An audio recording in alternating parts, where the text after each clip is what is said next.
નમસ્કાર વિદ્યાર્થી મિત્રો, હું મેવાડા જીગર અને આજે આપણે વાત કરીશું ધોરણ 10 માં ગણિત વિષયની અંદર પ્રકરણ 2 બહુપદીઓ. તો બહુપદીઓની અંદર આપણે જોઈએ સૌપ્રથમ ચલ કોને કહેવાય? જે ભિન્ન કિંમતો ધારણ કરી શકે તેવી સંજ્ઞાને ચલ કહે છે. ભિન્ન કિંમતો ધારણ કરી શકે તેવી સંજ્ઞાને ચલ કહે છે. આપણે ચલને સામાન્ય રીતે સ્મોલ x, સ્મોલ y અને સ્મોલ z વગેરે વડે દર્શાવી શકીએ છીએ. બરાબર? હવે ચલ શું કીધું? ભિન્ન કિંમતો ધારણ કરી શકે. એક ઉદાહરણ જોઈએ. જેમ કે આપણી જોડે એક પદ છે 2x + 1. બરાબર? તો અહીંયા તમે x ની કિંમત 1 મૂકો તો કેટલા મળશે? 2 × 1 વત્તા 1. બરાબર? 2 × 2 પ્લસ 1 એટલે કેટલા થશે? 3. બરાબર? હવે 1 ની જગ્યાએ તમે 2 મૂકો. 2 × 2 પ્લસ 1. 2 × 4 વત્તા 1 એટલે કેટલા થશે? 5. બરાબર? એટલે કે x ની આપણે અલગ અલગ કિંમતો માટે આપણને અલગ અલગ જવાબ મળે છે. બરાબર? એટલે કે x એવી સંજ્ઞા છે કે જે ભિન્ન કિંમતો ધારણ કરી શકે છે. માટે x એ શું છે? એક ચલ છે. શું છે? ચલ છે. અને અહીંયા જે 2 છે અને 1 છે, જો એ બધી જગ્યાએ સેમ ટુ સેમ હોય છે, એટલે કે અચળ છે, એટલે કે એની કિંમતો બદલાતી નથી. તો એ જે 2 અને 1 છે અચળ છે. બરાબર? તો હવે જોઈએ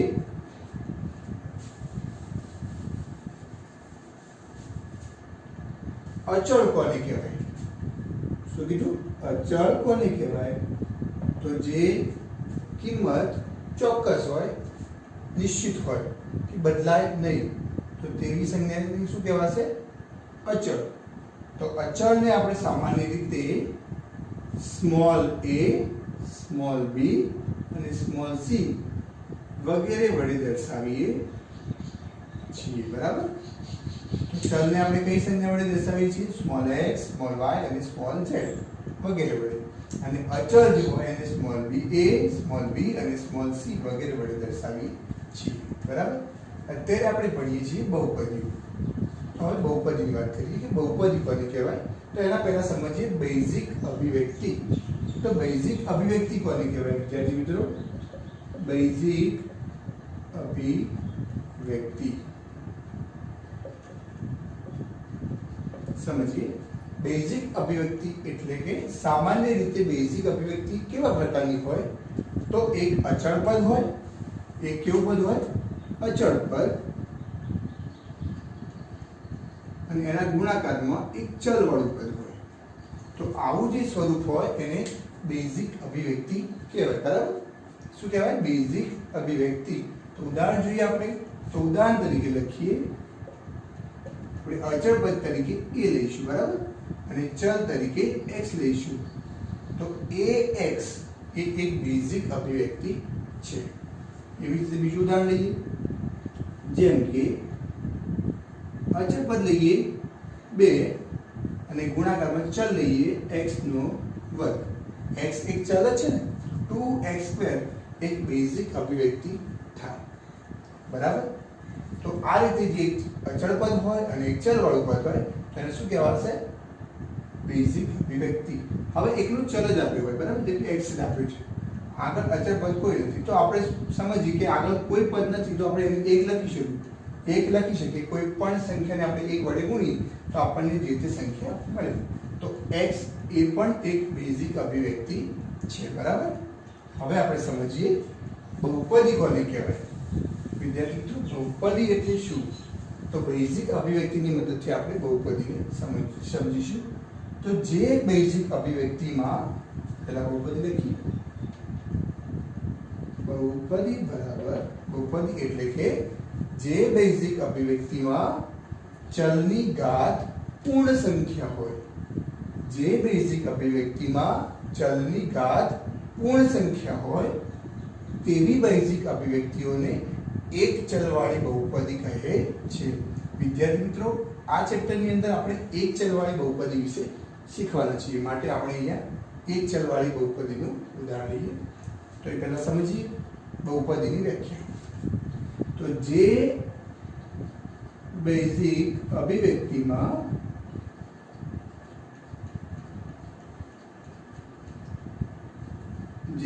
અભિવ્યક્તિઓમાં ચલની ઘાત, શું કીધું? ચલની ઘાત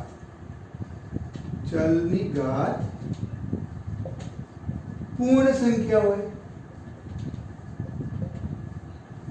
સંખ્યા હોય તેવી બેઝિક અભિવ્યક્તિઓને બહુપદી કહે છે. એટલે કે એક ચલવાળી બહુપદી કહે છે. તેવી બેઝિક અભિવ્યક્તિઓને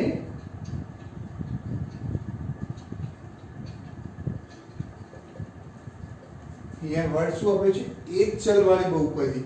કેમ કે આપણે અહીંયા જે પણ બહુપદી ભણીશું એ એક જ ચલવાળી ભણીશું, બરાબર? બેઝિક અભિવ્યક્તિઓને એક ચલવાળી બહુપદી કહે છે. એક ચલવાળી બહુપદી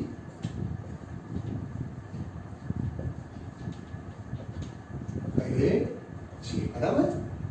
હવે આનું ઉદાહરણ જોઈએ. પહેલા સમજીએ એ શું? જે બેઝિક અભિવ્યક્તિઓમાં ચલની ઘાત પૂર્ણ સંખ્યા હોય. શું કીધું છે? પૂર્ણ સંખ્યા.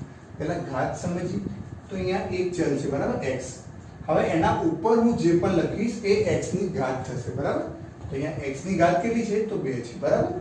હવે અહીંયા શું છે? જે બેઝિક અભિવ્યક્તિઓમાં ચલની ઘાત પૂર્ણ સંખ્યા હોય. તો પૂર્ણ સંખ્યાની અંદર કઈ કઈ સંખ્યાઓ આવશે વિદ્યાર્થી મિત્રો? ધોરણ 9 ની અંદર અને ધોરણ 8 ની અંદર તમે ભણી ગયા છો સંખ્યાઓ વિશે. પ્રાકૃતિક સંખ્યાઓ, પૂર્ણ સંખ્યાઓ, પૂર્ણાંક સંખ્યાઓ, સમય સંખ્યાઓ અને અસમય સંખ્યાઓ અને છેલ્લે વાસ્તવિક સંખ્યાઓ, બરાબર? તો પૂર્ણ સંખ્યાની અંદર કઈ કઈ સંખ્યાઓ આવશે? તો 0 થી સ્ટાર્ટ થશે. 0 1 2 3 4 5 અનંત સુધી. તો આ બધી પૂર્ણ સંખ્યાઓ છે. અહીંયા શું કીધું? જે બેઝિક અભિવ્યક્તિઓમાં ચલની ઘાત પૂર્ણ સંખ્યા હોય તેવી બેઝિક અભિવ્યક્તિઓને એક ચલવાળી બહુપદી કહે છે, બરાબર? તો હવે આપણે બહુપદીના ઉદાહરણ જોઈએ. જેમ કે ઉદાહરણ તરીકે જોઈએ, આપણી જોડે ઉદાહરણ છે 2x² + 3x + 4. આપણે બેઝિક અભિવ્યક્તિ લીધી. અહીંયા તમે જુઓ બેઝિક અભિવ્યક્તિ કેવા પ્રકારની હોય? એક અચળ પદ અને એક ચલવાળું પદ. અહીંયા જુઓ એક અચળ પદ અને એક ચલવાળું, એક અચળ પદ એક ચલવાળું. અહીંયા જુઓ એક અચળ પદ છે અને ચલવાળું પદ નથી, બરાબર? અહીંયા ચલવાળું પદ નથી. અહીંયા પણ ચલવાળું પદ છે. કઈ રીતે જોઈએ? તમે અહીંયા 4 છે, બરાબર? હવે આ 4 ને મારે ચલના જોડે લખવું છે. તો કઈ રીતે લખીશ? તો જુઓ 4 એમના એમ લખીશું અને એના જોડે અહીંયા x ચલમાં છે માટે x લખીશું અને x ની ઉપર આપણે 0 ઘાત લખી દઈએ. સમજો. તો x ની ઉપર હું 0 ઘાત લખીશ તો કોઈ પણ સંખ્યાની 0 ઘાત કરીએ તો આપણને શું મળે? હંમેશા 1 મળે, બરાબર? તો અહીંયા આપણે x ની 0 કરીશું તો કેટલા મળશે? 1 મળશે. તો આપણને 4 મળશે. તો આપણે 4 ને આપણે આ રીતે પણ લખી શકીએ, બરાબર? માટે અહીંયા x ની 0 છે, બરાબર? તો અહીંયા બધાનું સ્વરૂપ કેવું છે? એક અચળ અને એક ચલ, એક અચળ અને એક ચલ અને એક અચળ અને એક ચલ, બરાબર? અહીંયા લખતો નથી. અહીંયા તમે સમજવા માટે સમજો x ની 0 કહેવાય. અહીંયા લખવું હોય તો તમે લખી શકો. અચળ પદની બાજુમાં તમે x ની 0 લખી શકો. હવે અહીંયા જુઓ તો અહીંયા જો તમે બેઝિક અભિવ્યક્તિની હવે x ની આપણે ઘાત જોઈએ. અહીંયા શું? ચલની ઘાત પૂર્ણ સંખ્યા હોવી જોઈએ. તો અહીંયા x ની ઘાત કેટલી છે? 2. તો 2 એક પૂર્ણ સંખ્યા છે. તો આ પદ છે એને આપણે આપણા જે વ્યાખ્યા હતી એ પ્રમાણે સાચું છે. હવે બીજું પદ જોઈએ. તો અહીંયા x ની ઘાત કેટલી છે? 1 અને 1 એ પૂર્ણ સંખ્યા છે માટે આ પદ પણ સાચું છે. હવે છેલ્લું પદ જોઈએ. 4 × x ની 0 ઘાત. હવે 0 પણ એક પૂર્ણ સંખ્યા છે માટે આ પદ પણ સાચું છે. માટે આપેલ બેઝિક અભિવ્યક્તિ એક બહુપદી છે. માટે આપણે શું લખીશું? આપેલ બેઝિક અભિવ્યક્તિ બહુપદી છે, બરાબર? એવી જ રીતે વિદ્યાર્થી મિત્રો આપણે બીજું ઉદાહરણ જોઈએ. જેમ કે 3x ની 1/2 પ્લસ 4x વત્તા 3. આપણને અહીંયા એક પદ આપેલું છે, બરાબર? એમાં જોઈએ પહેલા તો શું હોવું જોઈએ, બેઝિક અભિવ્યક્તિ હોય એ જે ચલ હશે એના ઉપર પૂર્ણ સંખ્યામાં ઘાત હોવી જોઈએ, બરાબર? તો અહીંયા જુઓ 3x ની 1/2. તો અહીંયા ચલ કયો છે? x છે, પણ x ના ઉપર જે ઘાત છે એ પૂર્ણ સંખ્યા નથી, બરાબર? અહીંયા અપૂર્ણાંક સંખ્યા છે અને અપૂર્ણાંક સંખ્યાઓ પૂર્ણ સંખ્યાની અંદર ના આવે. તો અહીંયા x ની ઘાત પૂર્ણ સંખ્યા નથી, માટે આપેલ બેઝિક અભિવ્યક્તિ એ બહુપદી નથી. તો અહીંયા શું કહી દેવાનું છે? ડાયરેક્ટ આપેલ બેઝિક અભિવ્યક્તિ બહુપદી નથી. બીજું ઉદાહરણ જોઈએ, જેમ કે 4x નું ઘન પ્લસ 3x નું ઘન પ્લસ 2x ની -1 ઘાત પ્લસ 4. હવે આપણને એક બેઝિક અભિવ્યક્તિ આ પ્રકારે આપેલી છે, બરાબર? અહીંયા જુઓ, અહીંયા x ની ઘાત 3 છે, તો 3 એક પૂર્ણ સંખ્યા છે, માટે આ પદ બરાબર છે. હવે બીજું પદ જોઈએ તો 3x નો વર્ગ, બરાબર? 3x નો વર્ગ એટલે x ની ઘાત કેટલી છે? 2 છે, અને 2 એ પૂર્ણ સંખ્યા છે, માટે આ પદ પણ બરાબર છે. હવે ત્રીજું પદ જોઈએ તો અહીંયા x ની ઘાત કેટલી છે? -1, બરાબર? પણ -1 એ પૂર્ણ સંખ્યા નથી. તો વિદ્યાર્થી મિત્રો, આપેલ જે બેઝિક અભિવ્યક્તિ છે એ બહુપદી નથી. તો અહીંયા શું લખી દઈશું? આપેલ બેઝિક અભિવ્યક્તિ બહુપદી નથી. એટલે વિદ્યાર્થી મિત્રો શું યાદ રાખીશું? આપણને જે પણ પદ આપી હોય, એટલે જે પણ બેઝિક અભિવ્યક્તિ આપેલી હોય, તો x ચલમાં બેઝિક અભિવ્યક્તિ હોય તો x ની ઘાત જોવાની, y ચલમાં બેઝિક અભિવ્યક્તિ હોય તો y ની ઘાત જોઈશું આપણે, અને z ચલમાં બેઝિક અભિવ્યક્તિ હોય તો આપણે z ની ઘાત જોઈશું. તો જે પણ ચલમાં હોય એ ચલની જે ઘાત હશે એ પૂર્ણ સંખ્યા હોવી જોઈએ. જો પૂર્ણ સંખ્યા સિવાય કોઈ પણ બીજી સંખ્યા હોય તો આપેલ બેઝિક અભિવ્યક્તિ એ બહુપદી નથી, એવું તમારે લખવાનું છે, બરાબર? હવે વિદ્યાર્થી મિત્રો આપણે જોઈએ, આપણે આગળ ભણી ગયા કે બહુપદી કોને કહેવાય. તો હવે આપણે શીખીશું કે બહુપદી આપેલી છે અને એમ કીધું હોય કે આપેલ બહુપદીની અંદર કેટલા પદો છે, તો એ આપણે શોધીએ, બરાબર? જેમ કે અહીંયા એક બહુપદી આપેલી છે 2x નો વર્ગ પ્લસ 3x પ્લસ 4, બરાબર? અહીંયા આપણને એક બહુપદી આપેલી છે. સૌપ્રથમ શું જોઈશું? આપેલ બહુપદી કયા ચલમાં છે? તો x ચલમાં છે, બરાબર? હવે આ બહુપદી x ચલમાં છે તો આપણે એને સૌપ્રથમ p of x તરીકે લખી શકીએ, બરાબર? આપેલ બહુપદી x ચલમાં છે માટે આપણે એને p of x તરીકે લખી શકીએ. બીજું ઉદાહરણ જોઈએ, 3x નો વર્ગ પ્લસ 4x પ્લસ 2. આપેલ બહુપદી કયા ચલમાં છે? x ચલમાં, માટે આપણે એને p of x તરીકે લખી શકીએ. હવે એવું છે બીજી એક બહુપદી 4y નો વર્ગ પ્લસ 3y પ્લસ 4. તો આપેલ બહુપદી કયા ચલમાં છે? y ચલમાં છે, માટે આપણે શું લખીશું? p of y. અને શું વંચાય? p of y. એટલે કે આનો મતલબ શું થાય કે આપેલ બહુપદી y ચલમાં છે, બરાબર? હવે બહુપદી આપેલી છે, બરાબર? પહેલી બહુપદી જોઈએ તો આપેલ બહુપદીની અંદર કેટલા પદો છે એવું કીધું હોય. એક બહુપદી અહીંયા તમને આપેલી છે, બરાબર? અને એમ કીધું છે કે આપેલ બહુપદીની અંદર કુલ કેટલા પદો છે, તો આપણે કઈ રીતે ગણીશું? 1 2 અને 3. તો આપેલ બહુપદીની અંદર કુલ 3 પદો છે. એવી રીતે નીચે પણ જોઈએ તો આની અંદર પણ 3 પદો છે. કેટલા આવશે? 3 પદો છે. આની અંદર પણ 3 પદો છે, તો શું આવશે? 3 પદો છે. બીજું એક ઉદાહરણ લઈએ, જેમ કે -4x વર્ગ પ્લસ 2x, બરાબર? તો સૌપ્રથમ શું જોવાનું છે? અહીંયા બહુપદી x ચલમાં છે માટે આપણે એને p of x તરીકે લખી શકીએ.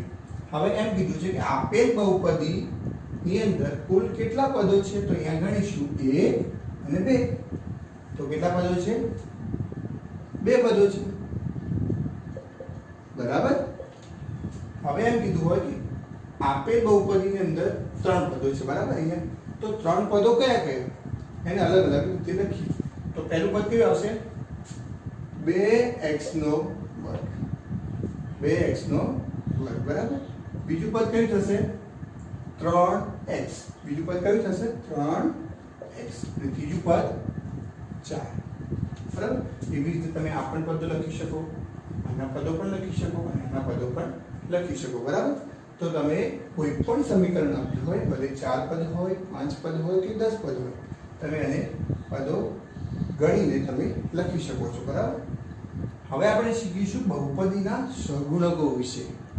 શું શોધવાનું છે? બહુપદીના સહગુણકો. બહુપદીના સહગુણકો. તો સહગુણકો કોને કહેવાય? તો અહીંયા આપણે જોઈએ, આપણને એક બહુપદી આપેલી છે, જેમ કે 5x નો વર્ગ પ્લસ 4x પ્લસ 2, બરાબર. આપણને એક બહુપદી આપેલી છે. હવે આ બહુપદીની અંદર મને એમ પૂછવામાં આવ્યું છે કે x ના વર્ગનો સહગુણક લખો. શું કીધું છે? અહીંયા પ્રશ્ન હું લખીશ, બરાબર. અહીંયા જે પણ પ્રશ્ન પૂછાશે તે અહીંયા લખું. x ના વર્ગનો સહગુણક લખો. x ના વર્ગનો સહગુણક લખો. તો સૌપ્રથમ તમારે શું કરવાનું છે વિદ્યાર્થી મિત્રો? આપેલ બહુપદીની અંદર x ના વર્ગ વાળું પદ તમારે શોધવાનું છે. તો અહીંયા x ના વર્ગ વાળું પદ કયું છે? 5x નો વર્ગ, બરાબર. તો હવે આ પદની અંદર તમારે જોવાનું છે કે x ના વર્ગના ગુણાકારમાં કયું પદ છે? x ના વર્ગના ગુણાકારમાં કયું પદ છે? તો અહીંયા 5 છે, બરાબર. તો x ના વર્ગનો સહગુણક કયો થશે વિદ્યાર્થી મિત્રો? 5 થશે. કેટલો થશે? 5, બરાબર. x ના વર્ગનો સહગુણક લખો એટલે કે કેટલો થશે? 5. હવે એમ પૂછવામાં આવ્યું છે કે x નો સહગુણક કેટલો થાય? x ના સહગુણક લખો. તો x નો સહગુણક કયો થશે વિદ્યાર્થી મિત્રો? સૌપ્રથમ શું કરીશું? x વાળું પદ શોધીશું. તો આપેલ બહુપદીની અંદર x વાળું પદ છે 4x. તો હવે x ના ગુણાકારમાં કયું પદ છે? તો 4 છે, બરાબર. તો x નો સહગુણક કયો થશે? 4. હવે બીજો પ્રશ્ન જોઈએ. હવે એમ પૂછવામાં આવ્યું છે કે x ની 0 ઘાતના સહગુણક લખો. કેટલી ઘાત કીધી છે? x ની 0 ઘાતના x ની 0 ના સહગુણક લખો. શું લખવાનું કીધું છે? x ની 0 ના સહગુણક લખો. મનમાં ક્વેશ્ચન થશે પાછું, અહીંયા તો x ની 0 ઘાત આપી જ નથી, બરાબર વિદ્યાર્થી મિત્રો. x ની 0 ઘાત એટલે શું? કોઈ પણ સંખ્યાની 0 ઘાત નો મતલબ થાય 1, બરાબર. કોઈ પણ સંખ્યાનો તમે જેમ કે અહીંયા 1000 ની 0 ઘાત કરો તો પણ તમને 1 જ મળશે, બરાબર. અહીંયા તમને y ની 0 લો, z ની 0 લો, કોઈ પણ સંખ્યાની 0 ઘાત કરો તો તમને હંમેશા 1 મળશે, બરાબર. તો અહીંયા જુઓ ગુણાકારમાં જુઓ, અહીંયા કોઈ પદ x ની કોઈ ઘાત આપી નથી, તો આપણે એના આ રીતે લખી શકીએ x ની 0 ઘાત. કેમ કે x ની 0 ઘાત કેટલી થાય? હંમેશા 1 થાય, બરાબર. તો અહીંયા x ની 0 ઘાત 1 થઈ જશે તો આપણે 2 ગુણ્યા એટલે માત્ર આપણને શું મળશે? 2 જ મળશે. તો અહીંયા કોઈ જાતનો ચેન્જીસ થશે નહીં, કોઈ જાતનો બદલાવ થશે નહીં.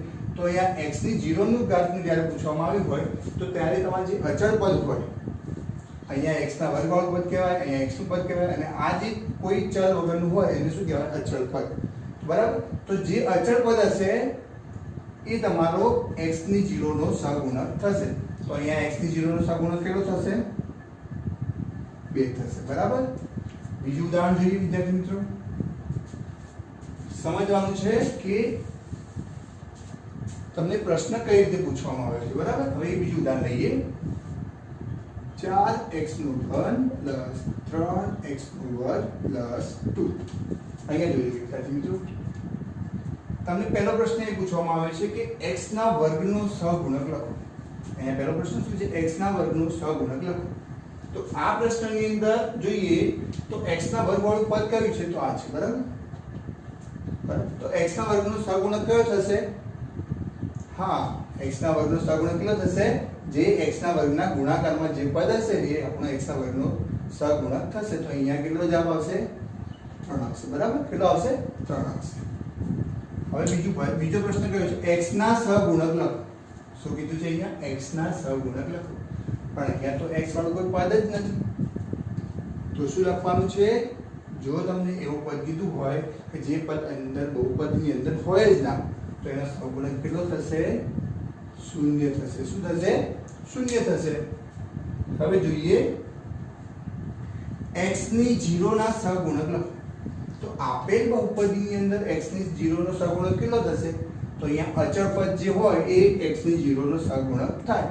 તો અહીંયા કેટલા આવશે? 2. એક પ્રશ્ન એવો પૂછ્યો છે કે એમ પૂછ્યું હોય કે x ની 3 ઘાત નો સહગુણક કેટલો થાય? તો વિદ્યાર્થી મિત્રો કયો આવશે? 4 આવશે. બરાબર?